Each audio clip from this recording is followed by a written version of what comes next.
Bonjour, mon nom c'est Jude Paris. Bienvenue sur ma chaîne YouTube Vie et Esprit. Donc si vous êtes passionné de la parole de Dieu, si vous aimez tout ce qui concerne Dieu, vous êtes au bon endroit. Nous allons regarder ensemble tout ce qui concerne Dieu. Nous allons plonger nos regards dans la parole de Dieu. Vous êtes au bon endroit et je vous dis déjà merci de vous abonner parce que c'est juste pour les passionnés de Dieu. Merci et abonnez-vous.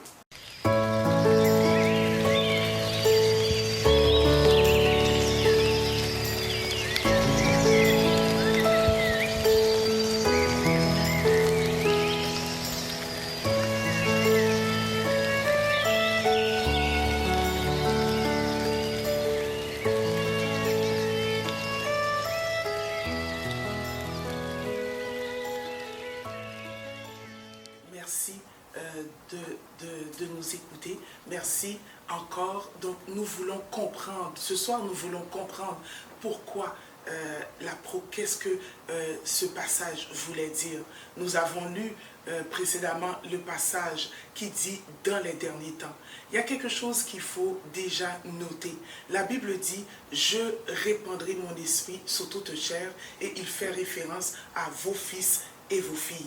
Et il parle également vos jeunes gens auront des visions et vos vieillards auront des songes. Et il dit encore, oui, sur mes serviteurs et sur mes servantes, dans ce jour-là, je répandrai mon esprit et ils prophétiseront, dit le Seigneur.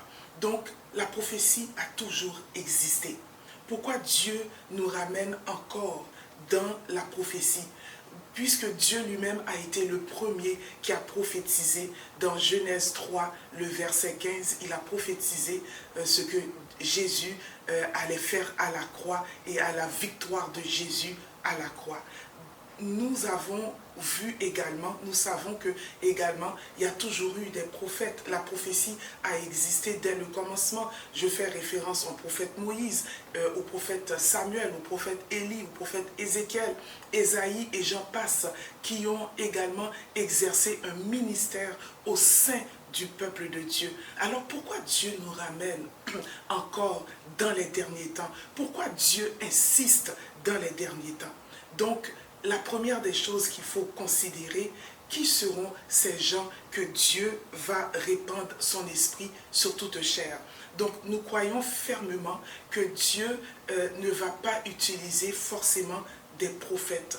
Il ne va pas forcément utiliser des gens qui auront un ministère, qui sont appelés à un ministère prophétique, puisqu'il le dit clairement dans sa parole, dans les derniers jours, dit Dieu, je répandrai mon esprit sur toute chair. Alors, qui seront ces personnes? Ce seront des gens qui auront la soif de Dieu.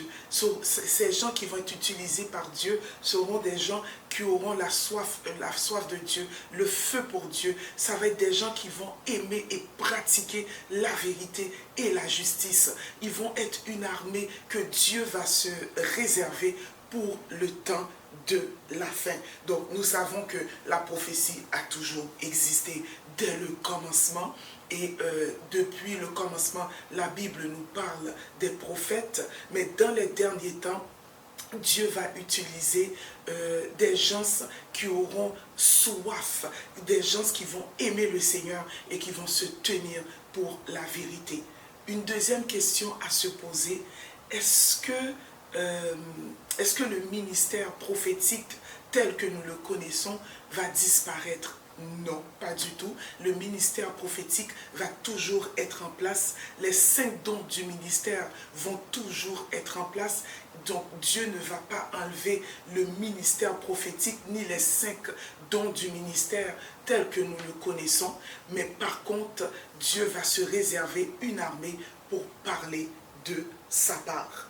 Donc nous croyons que par cette onction prophétique que Dieu va déverser sur son peuple dans les derniers temps, et par cette onction prophétique, il va amener un réveil. C'est pourquoi nous disons que le Seigneur va se réserver une armée d'hommes et de femmes donc, qui vont parler de la part de Dieu.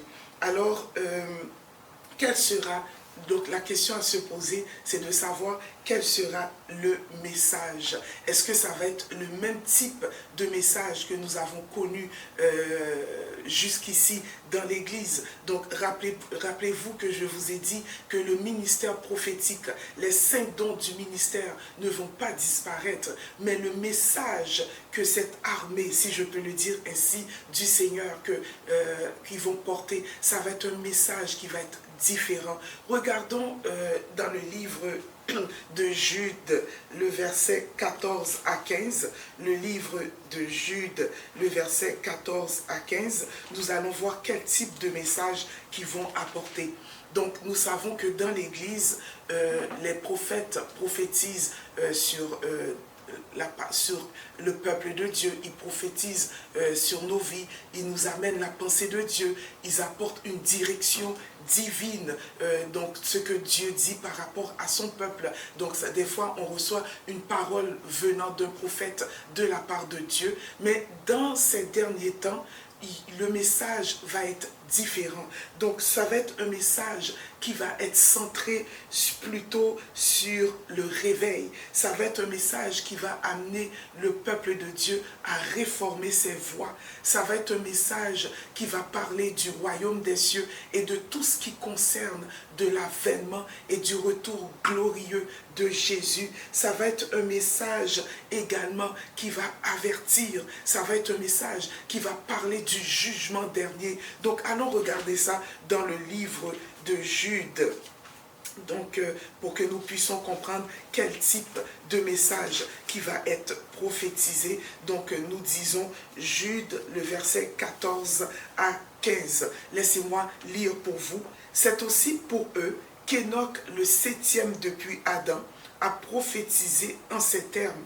Voici le Seigneur est venu avec ses saintes myriades pour exercer un jugement contre tous et pour faire rendre compte à tous les impies parmi eux tous les actes d'impiété qu'ils ont commis et de toutes les paroles injurieuses qu'ont proférées contre lui des pécheurs impies.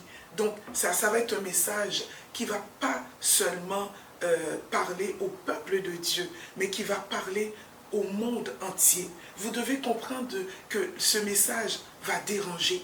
Ça va être un message qui va parler au gouvernement. Ça va être un message qui va parler à toute la classe politique. C'est un message qui va parler également aux riches, aux grands de ce monde, qui contrôlent le monde. Ça va être un message qui va leur dire, tout comme Enoch a prophétisé. La Bible dit que Enoch a prophétisé pour dire que Dieu va venir avec ses saintes myriades. Donc nous savons que ça fait référence aux anges. Et il dit que le Seigneur va exercer un jugement pour rendre compte contre tous les impies et contre tous ceux qui ont commis des actes d'impiété, des paroles injurieuses, qui ont proféré contre Dieu des insultes, des injures, des blasphèmes. Donc contre tous ceux qui se sont rébellés contre Dieu. Donc ça va toucher pas seulement juste une classe sociale, mais ça va toucher également les grands de ce monde. Et ça va déranger également l'agenda politique ou l'agenda satanique donc des grands de ce monde. Donc ça va être un message qui va aller contre l'ordre mondial et c'est pourquoi que ce message va déranger autant, mais ils ne pourront pas retenir cette armée que Dieu va se réserver, car cette armée va être comme des sentinelles. Ils vont avertir, ils vont parler de la part de Dieu. Oui, il y aura des conversions massives, parce que ça va être un réveil de la part de Dieu, mais ça va être une armée puissante.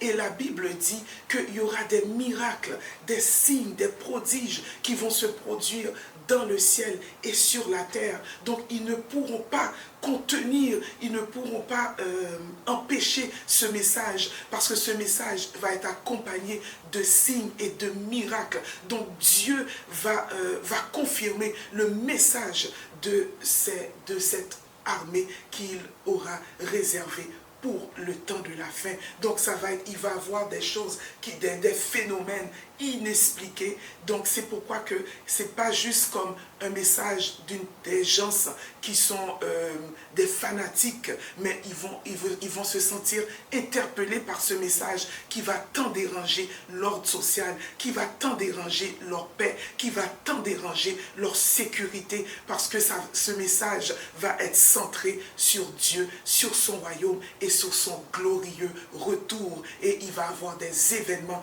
dans le ciel, sur la terre. Ils vont faire beaucoup de miracles et beaucoup de gens vont venir au Seigneur. Donc, nous devons nous attendre à un message qui va être différent de ce que nous avons connu. Ça va être comme un message comme celui d'Enoch. Et la Bible dit que Enoch marcha avec Dieu. Nous savons que c'était un message pour rappeler au monde entier, pour rappeler aux habitants de la terre que Dieu va venir et il va exercer un jugement. Et la Bible nous dit, après ce message, Enoch ne fut plus car Dieu l'enleva. Et après ce message, le compte à rebours va s'accélérer et les choses qui ont été annoncées vont prendre place rapidement.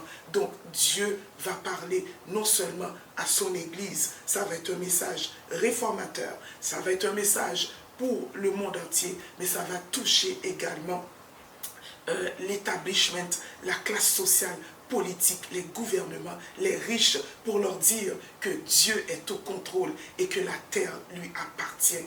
Donc, nous devons nous attendre à ces choses et ça va être les prophéties que nous devons nous attendre pour le temps de la fin, pour le temps de réveil. Et c'est pourquoi la Bible dit, dans ces derniers temps, je répandrai mon esprit. Dieu donne une réponse à tout ce qui est encore mis en place.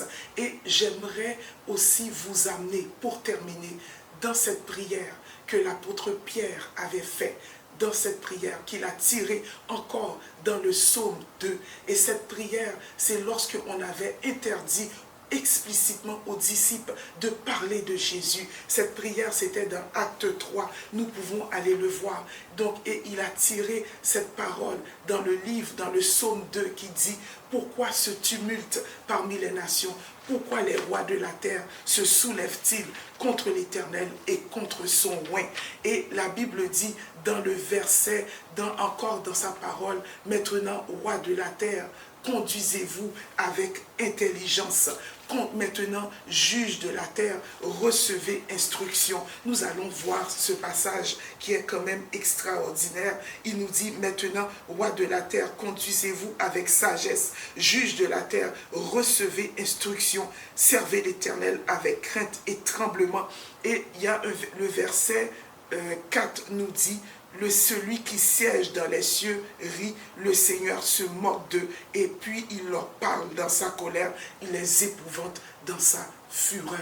Donc Dieu va attaquer les grands, il va parler aux grands, afin qu'ils puissent entendre les dernières paroles du Seigneur par ses servants et ses serviteurs, et de grands miracles et de grands signes vont accompagner. C'est pas seulement les malades qui vont être guéris, c'est pas seulement les démons qui vont être chassés, mais dans le ciel, il y aura également, la Bible nous dit que le ciel, le soleil va s'obscurcir, donc la lune également va être en mouvement.